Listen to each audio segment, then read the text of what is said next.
Таймурз мырза, айтсаңыз, мына учурда интернетте таркап жатат, сиздин атыңыз аталууда. Рейдерлик жол менен ушул Жалал Абад облусунда бир заводдордун бирин тартып алган деген өңүттүү маалымат тарап жатат да. Ушул боюнча комментарий берип коюңузчу. Мына бүгүн дагы мен азыр эле көрдүм ол боюнча. Азыр көрүп угуп чыктым. Бул биринчиден ал жерде эч кандай завод болгон эмес. Эми мына Совет Союз таркагандан кийин кайсы завод калды эле? Завод жок эле да. Onu мындай адамдарды адаштырып алып атпайбы? Ол жерде чындыгында да onu мен сатып алганмын. Onu биз 2022 болсо элек эле адашпасам. Тартып алуу эч кандай ондай болгон эмес. Жана болушу мүмкүн эмес эле да ол жерге. Акчага сатып алгам, мен мында ачык айтканда канчага сатып алгам так билбейт экенмин азыр. 470 миңге алгам да, адашпасам, долларга. Экинчиден ал жерде эч кандай мындай вообще завод болгон эмес да. Ол жерде темир тезектери бар экен эле, туура анан темир тезектерди мен алып кетем деген ол кишичи. Алып кетем деп, ол темир тезектердин баарын алып кеткен. Ол ичи болсо күйүп кеткен экен эле здание. Анан ол жерди биз бузуп, ол жер болсо мына Барселона академияга жайгашкан жер.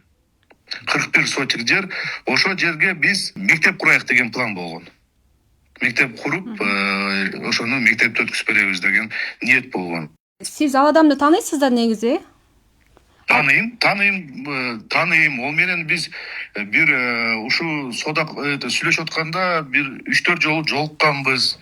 Анан бул өтө кымбат айтканда Бакыт Төрөбаев өзү ортого түшүп, биз суранганбыз Бакыт Төрөбаевден ортого түшүп кичине түшүрүп бербейсизби дегенден ошо өзү түшүп, онун тууганы да экөө. Абасынын баласы болсо элек адашпасам, ортого түшүп өзү сөзүп берген ал жерде. Мына Бакыт Төрөбаев бүгүнкү күндө живой, өзүнөн сурабасаңар болот. Өзү түшкөн ортого. Ошол эле учурда жанындагы дүкөн боюнча да сурагым келет да, ошол дүкөн дагы айтылып атат да. Ал дүкөн боюнча бул мындай дүкөн ортосу, ол жер менен дүкөндүн ортосунда бир 3 үй бар эле, адашпасам 3-4 үй бар. Ошо 3-4 үйдү дагы сатып алып, будущем деп ойлогонбуз да. Анан кийин сатып алып, дүкөндү кошуп, ол жерге детский площадка курабыз деген ниет болгон. Мектепке эми детский площадка керек экен, ошол жерге детский площадка курабыз деп, ону мен наркы жерди сатып алгандан кийин 4-5 айдан кийин сүйлөшүп, эс адашпасам, может быть 3 ай так айтып албай атам азырчы. Сүйлөшүп $80 миң, мен ону так билем, $80 миң ого колуна акча берип сатып алгам ол жерде. Анан азыр болсо кароолоо болуп атпайбы? Ар бир нерсени биздин үй бүлөбүзгө, айрыкча ошо атама колунан келгенче кароолоор болуп атат. Ону болсо эл журтта баардыгы түшүнүп ону. Мына ол жерде Америкага качып кеттим деп айтат экен. Америка кантип качканын мен так билбеймин, бирок болсо мага өзү чалып жүргөн. Аялым менен мага чалганы качан болду?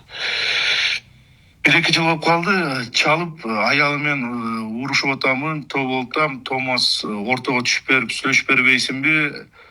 Ким Маматовдор менен деген сөз болгон. Мен үй бүлөлүк нерсеге кантип киришем деп өзүнө айтканмын онучу. Калган нерселер орозо айы болуп атат, ыйык күндөр болуп атат. Ыйык күндө болсо өздөрү алдап ойлоп койсо жакшы болмок эле, бирок бир Алладан бардыр. Алла өзү чечет, өзү карайт. Маселе жок. Жер ошо бойдон турат. Мен берген акчамды кайтарып берсин, мен аркага кайтарып берейин. Негизи аларга кандай жооп берет элеңиз? Акыркы учурда кароолоор болуп атат деп атпайсызбы? Азыр ушул ик күндө турабыз, баардыгын Кудайга салдык, бир Алладан бардыгы. Жаман сөздөр айтса да биз кечирдик. Алла үчүн кечиребиз баардык нерсени.